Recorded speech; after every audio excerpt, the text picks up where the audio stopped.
드라마 수리남의 실제 인물이었던 국제 마약왕 조봉행을 검거했던 분입니다. 김희준 전 검사 모셨습니다. 안녕하십니까? 네, 안녕하세요. 검사 출신이고. 예, 그렇습니다. 그 수리남의 실제 모델을 검거하신 분이에요? 예, 실제 모델인 조봉행 씨를 네. 예, 실제 검거해서 수사를 했습니다. 황정민 씨가 연기한. 예, 맞습니다. 네. 그리고 그 검사 시절에 마약 범죄인들을 그렇게 많이 잡아들였다고요? 여러 가지 뭐 기회가 있어가지고요. 네. 좋은 수사를 많이 했었고 네. 몇 년 전에 그 버닝썬 사건 때문에 한참 이슈화가 됐던 물뽕 있지 않습니까? GHB. 버닝썬 사건에서. 버닝썬. 네. 예, 그 물뽕도 제가 최초로 적발을 해서 물뽕이라는 이름도 지어줬고요. 그리고 마약류로 등재를 시켰고 프로포폴 같은 경우도 네. 제가 최초로 수사를 해서 네. 마약류로 등재를 시켰고요. 그 이외에 이제 뭐 중국 흑사의 마약 사건이라든가, 이야. 예, 멕시코 뭐 프리즌 브레이크 사건이라든가, 그다음에 연예인 마약 사건이라든가, 뭐 다양한 마약 사건을 많이 했었습니다. 그러니까 마약 범죄에 관해서는 완전히 전문가십니다. 대단하시네요. 그리고 또 본인 자랑을 또 잘하시네요. 네. 아니, 그 자부심이 있으신 거니까요. 네. 공익적인 분입니다. 네. 그때에 비해서 지금 우리나라도 마약 인구가 굉장히 많이 늘었다고 들었습니다. 예, 지금 엄청나게 늘고 있습니다. 이제 통상적으로 인구 10만 명당 연간 그 마약 사범 적발 건수가 20명 미만이면은 마약 청정국이라고 하는데요. 네. 예, 우리나라는 이미 2015년도에 아. 연간 그 마약 사범 적발 건수가 20명을 훨씬 넘었어요. 네. 그 숫자가 23.3명이었고요.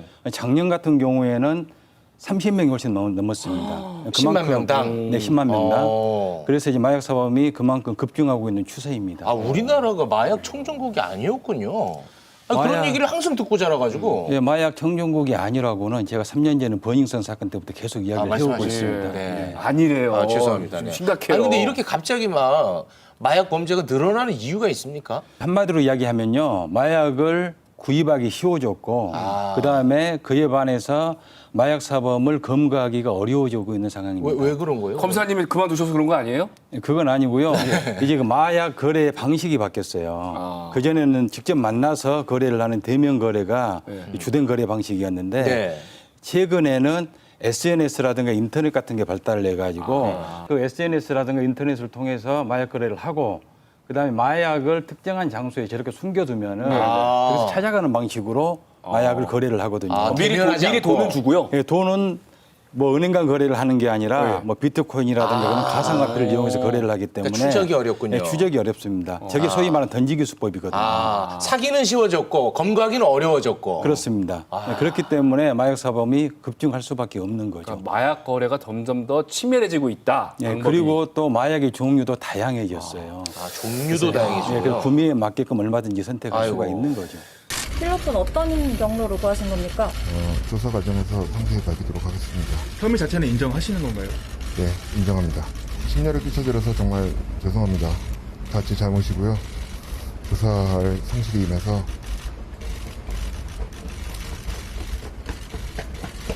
제가 대하게 받겠습니다. 돈 스파이크 씨가 필로폰 30g을 네. 30g이면 진짜 되게 적게 느껴지거든요. 소지했다는데 이게 어느 정도 양입니까? 그게 이제 일회 투약분이 보통 0.03g이거든요. 1회가 0.03. 그래서 일회 투약량을 기준으로 하게 되면은 네. 1000회분입니다. 1000회분. 예. 그래서 1000번에 걸쳐서 투약할 수 있는 양이고요. 어마어마한 양이군요. 네. 그래서 작은 양은 아닙니다. 검사님이 직접 써준 게 있어요. 네. 요거를 지금부터 한번 좀 살펴보도록 하겠습니다. 살펴보죠. 네. 최근 마약 범죄 특징 첫 번째입니다. 1020 세대.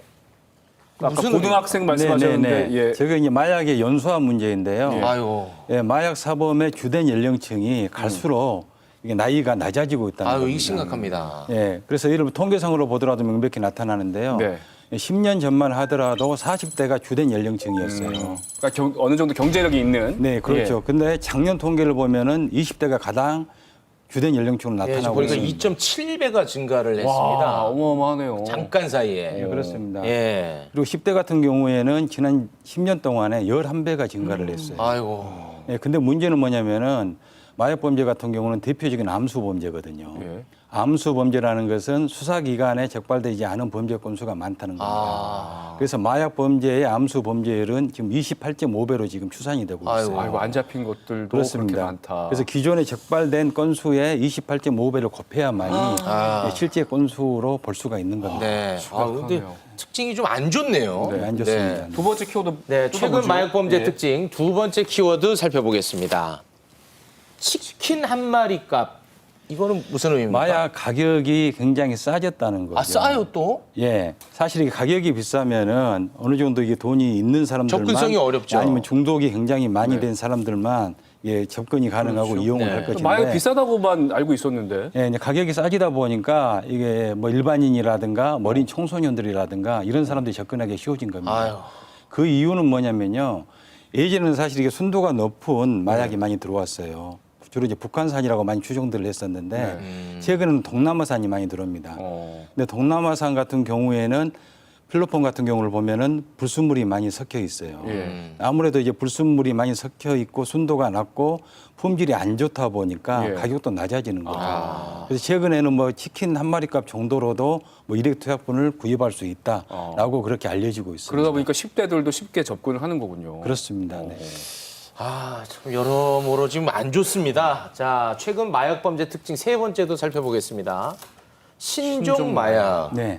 마약의 종류가 굉장히 다양화되고 있거든요. 그 이유는 뭐냐면은 화학적 합성 기술이 발달을 함에 따라서 마약을 합성하는 기술도 굉장히 발달하고 있는 겁니다. 네네. 그래서 화학적으로 다양한 마약들을 합성을 해가지고 새로운 마약을 만들어내는 거예요. 여기서 문제는 뭐냐면은 새로운 마약에 대해서 설사 그 마약이 나온다고 하더라도 바로 법률적인 규제가 어렵다는 겁니다. 아, 법이 못 따라가는군요. 네네. 그래서 제형법정주의 원칙상 그 신종 마약이 마약류로 등재가 돼야만이 처벌이 가능하거든요. 네. 그 이제 프로포폴 같은 경우를 예를 들면은 제가 서울중앙지검 강력부장할 때 최초로 수사를 해서 프로포폴을 마약류로 등재를 시켰어요. 네.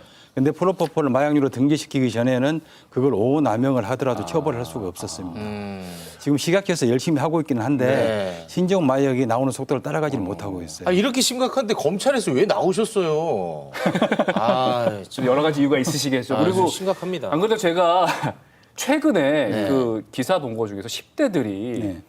펜타닐을 약국에서 손쉽게 구할 수 있나 봐요. 네, 그걸 뭐 마약처럼 이용한다는데 이게 펜타닐을 제가 알고 있기로는 그 암 환자들한테 쓰는 뭐 진통제라고 들었거든요. 예, 강력한 그 마약성 진통제거든요. 예. 그 진통 효과가 몰핀의 200배, 헤로인의 100배에 해당이 됩니다. 근데 또 강력한 환각작용 같은 게 있어요. 예. 그래서 미국 같은 경우에는 미국 청소년들 사이에 굉장히 많이 퍼져 있어서 예. 심각한 사회 문제가 되고 근데 있습니다. 이걸 약국에서 쉽게 구할 수가 있어요? 약국에서 원래는 의사 처방이 있어야 되는데요. 예. 네. 이걸 이제 뭐 중국이라든가 멕시코 같은 데서 제조를 해서 마약 밀매업자들이 제조를 해서 전 세계에 유통을 시키고 있어요. 그래서 이것 때문에 사실 미국과 중국 간의 애교적인 분쟁이 벌어지기도 했습니다. 그런데 우리나라에도 이게 펜타닐이 많이 들어오고 있어요. 펜타닐은 뭐 패치 형태로도 가능하고 만드는 게 가루 형태로도 가능해요. 그만큼 또 가격도 되게 싸요. 그렇기 때문에 청소년들이 여기에 쉽게 접근을 하는 겁니다. 네. 우리나라도 굉장히 심각한 사회적 문제로 비화될 가능성이 굉장히 이거 높습니다. 어린 나이에 이게 노출이 되면 정말 미래가 너무 어두워지는 거 아니겠습니까? 그래서 단속과 예방 이 두 가지가 다 가야 되는데 네. 뭐 어떻게 가야 된다고 보십니까?